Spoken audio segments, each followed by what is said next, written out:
Você escreveu perguntando como convencer os católicos de que a idolatria é pecado se eles não se consideram idólatras. Eles acham que as suas imagens são apenas objetos de culto ou veneração e não ídolos propriamente dito.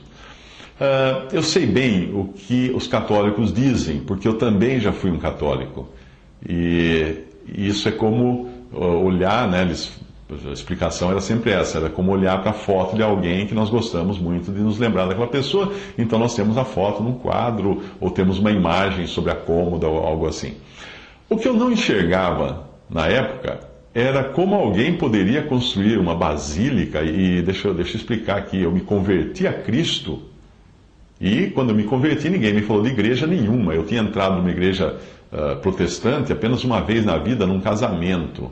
Eu nem sabia o que eles falavam lá, porque eu aprendi desde criança na Igreja Católica que os protestantes não eram de Deus, então eu tinha que ficar longe deles. Minha mãe me ensinava a ficar longe.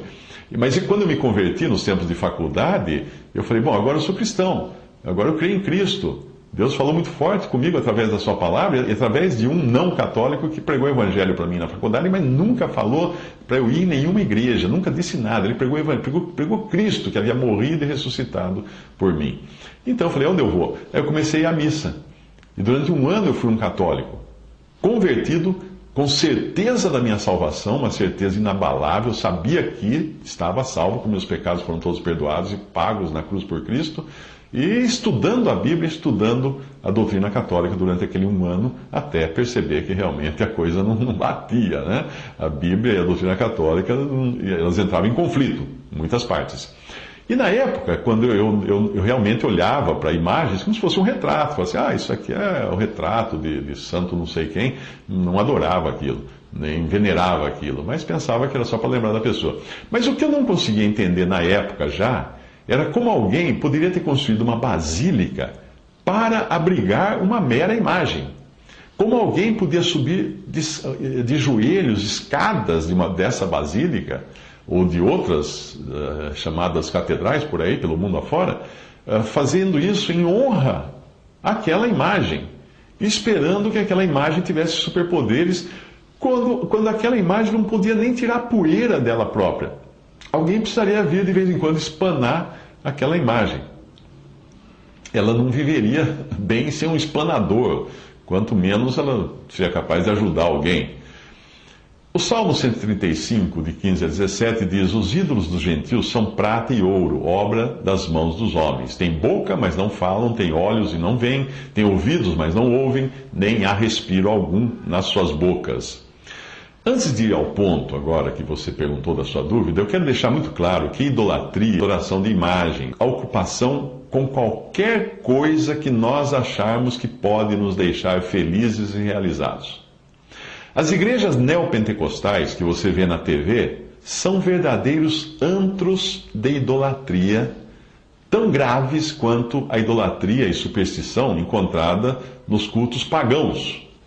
Muitos ali são piores até do que a Aparecida do Norte ou qualquer outra coisa que vende santinhos, ou que ali muda só o santinho, é lenço, é água benta, é óleo de oliveira, de azeite não sei da onde, do Jardim das Oliveiras, é água do Rio Jordão, é um monte de bobagem que não tem nada a ver, é a idolatria sim.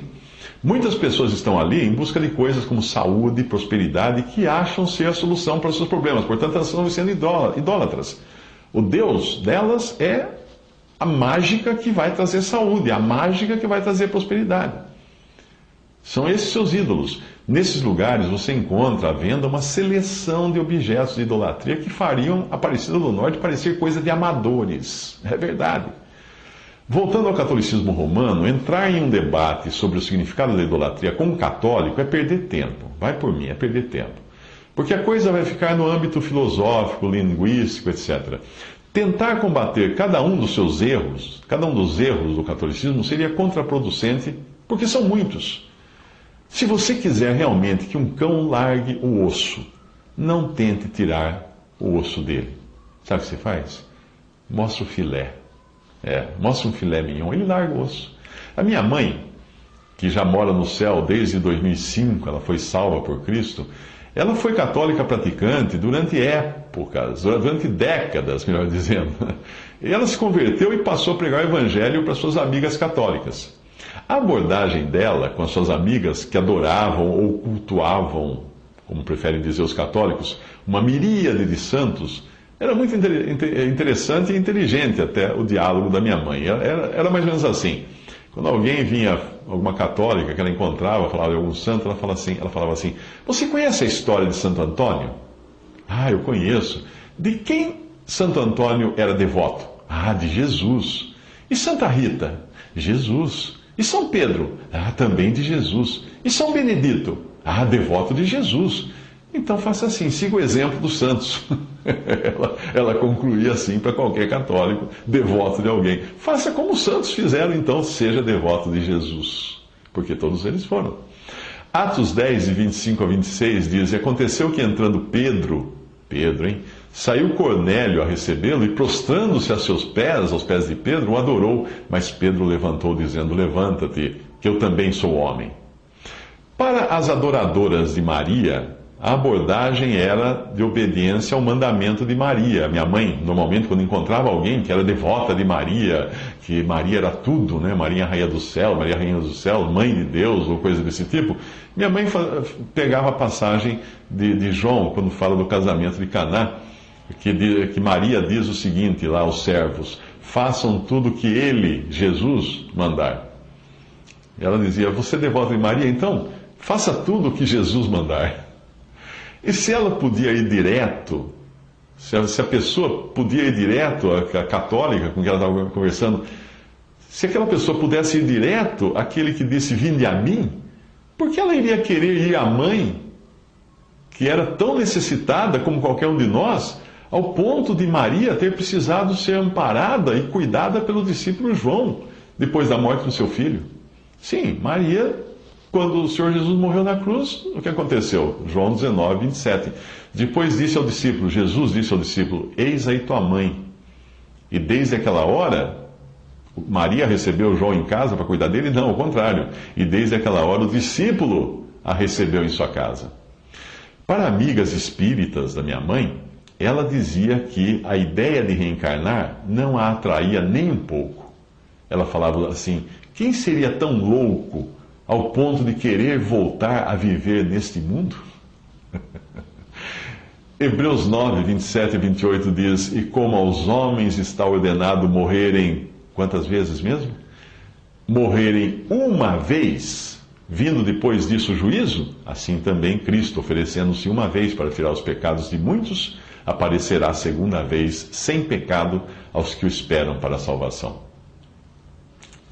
Quando ela encontrava com alguém que vivia se queixando da minha mãe, né? Quando encontrava-se com alguém que vivia se queixando da má sorte e que adorava a prosperidade material, como muitos neopentecostais hoje que enchem os templos, estão ali para abrir empresa, para ganhar dinheiro, para esses a minha mãe dizia que se a vida aqui fosse boa, próspera e confortável, ninguém iria jamais querer mudar-se para o céu. 1 Timóteo 6,8: tendo, porém, sustento e com o que nos cobrirmos, estejamos com isso contentes. O que você está indo correr atrás de prosperidade? Quem conheceu a minha mãe antes e depois da sua conversão, minha mãe e meu pai, eles já eram avós quando se converteram até. Quem os conheceu antes e depois, podia ver claramente a diferença, a mudança. No quarto, a minha mãe tinha uma cômoda que era um verdadeiro altar. Antes de se converter, ela tinha uma cômoda que era um altar. Em cima da cômoda tinha imagens de todos os tamanhos, de todo o panteão de santos católicos.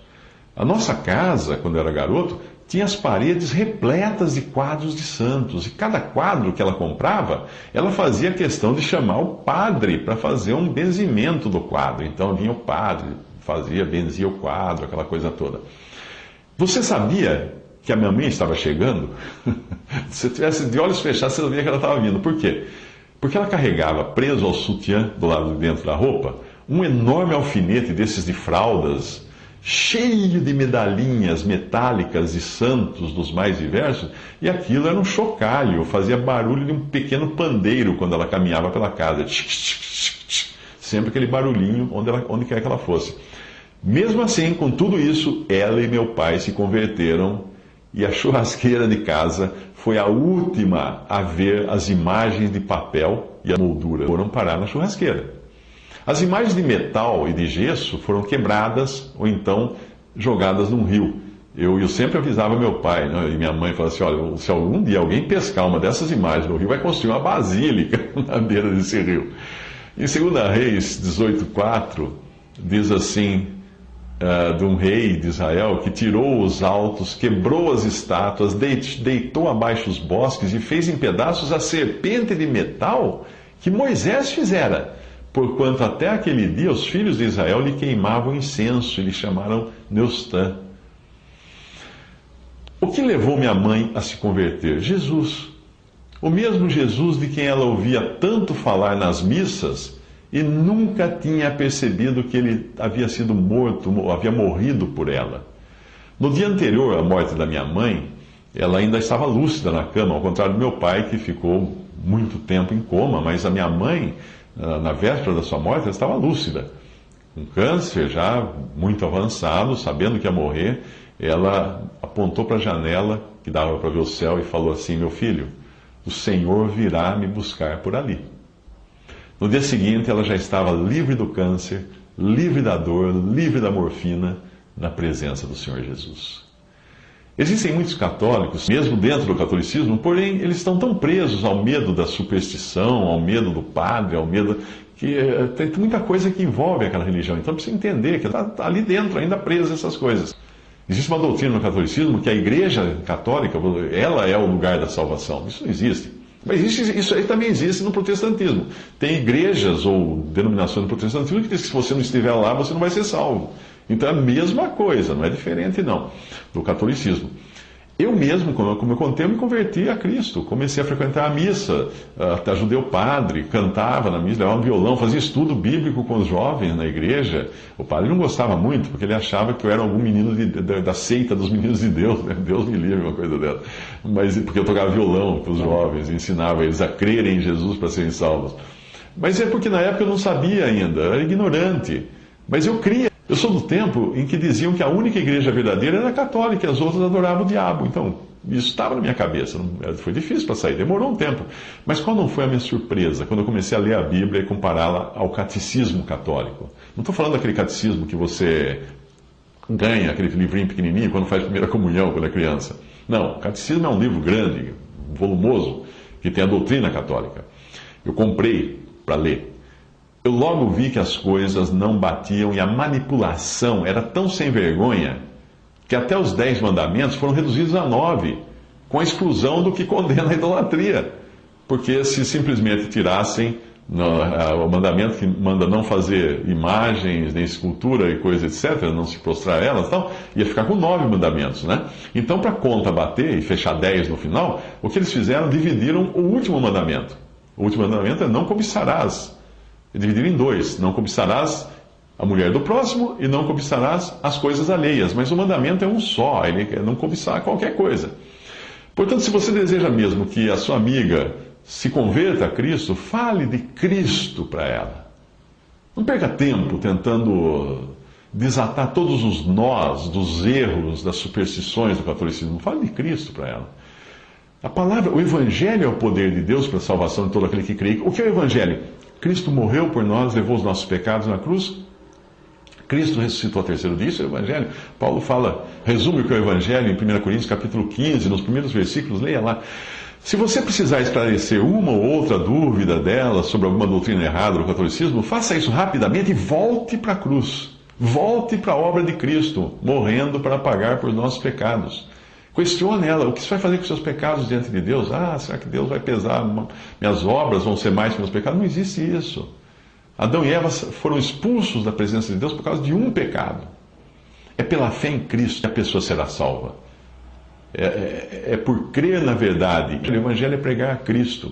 É por confiar unicamente no sangue derramado na cruz que a pessoa é salva. Precisa crer em Jesus Cristo para ser salva.